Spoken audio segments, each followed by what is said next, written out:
it catches you off guard, you know. So like I always try to consider the source. Like I received a call yesterday from an older gentleman. He's 90. He let me know he's 90, and he remembered me from like 20 years ago. I think I sold him an ad, and you know, it's honey, you know, and it's just like, you know, but when I was in my 20s, you know, things like that bothered me a lot more because, you know, I'm not your honey.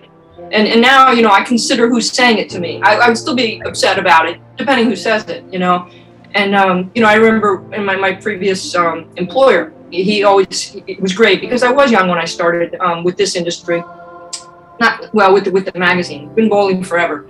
But he said, look, if you ever make plans to go to dinner and someone makes you uncomfortable, so you don't have to make an excuse, just say you can't go. And so there was one dinner, in fact, at the Amusement Expo show we're going to, but this was a long time ago, and I had made plans to go to dinner with these two gentlemen, and it just didn't feel right. You know, they picked the place, I'd never heard of the place, I didn't like it, it just wasn't comfortable. And they were talking to a very good friend of mine with a bowling manufacturer, an old buddy, and I was like, so I caught him later, and I said, hey, do you have plans tonight? Will you join us for dinner?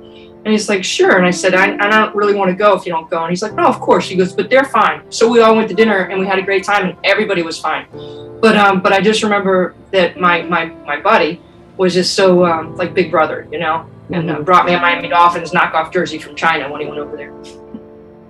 But yeah, but you know, there's certain people and it's unfortunate and maybe it's generational, but I think sometimes, you know, people, you know, there was one gentleman, all of us had a code. When you saw him, you'd stick out your hand real quick to shake hands because you certainly didn't want to get a big hug, you know, and it's like, you know, big huggers, Miami, my Latin friends, of course, you know, I'm a big hugger myself, you know, and yeah, it's interesting because in our industry, there are a lot of proprietors that are men, but there's tons of proprietors that are women, you know, and our association had the first woman president a few years ago. We've already had a second woman president now, and we're already tapped for this from the association. But you know, they're phenomenal leaders and professional bowlers. You know, they come out of college ranks, and now collegiate bowling is an NCAA sport. And you know, it's so fun for me to see them on tour and doing things for young girls. You know, to want, you know, to have them aspire to be professional bowlers. And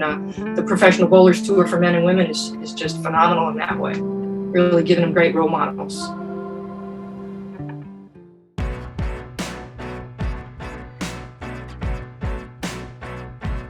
I'm enough.